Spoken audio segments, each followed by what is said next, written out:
నువ్వు BRS party చేసిన దోపిడీ గురించి ఒక్కసారి మాట్లాడినావా? మంగ్లీని ఇన్ని ఛానళ్ళు చెప్తుంటే మంగ్లీ గొప్పదని చూపెట్టే ప్రయత్నం చేస్తున్నావు కదా తులసి చందు కదా.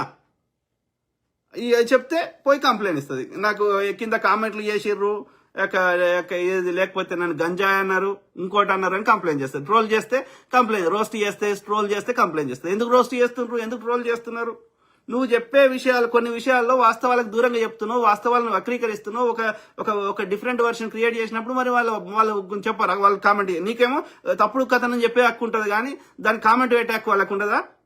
అదవుతో బట్టలు ఇప్పుకొని తిరిగితే అది ఇప్పుకొని తిరగడానికి దానికి స్వేచ్ఛ ఉంటుంది, కానీ ఆ ఇప్పుకుంటే మాకు ఇబ్బంది అవుతుందని చెప్పే హక్కు మాకుండదా?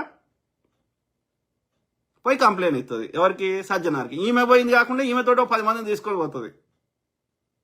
అంటే ఎట్లా అయిపోయింది? సజ్జనార్ అంటే ఈ తప్పు చేసిన ఆడవాళ్ళందరినీ రక్షిస్తాడు అని అదొక భ్రమలు ఉన్నారు. మరి ఏం చేసిండు? నువ్వు కంప్లైంట్ ఇచ్చిన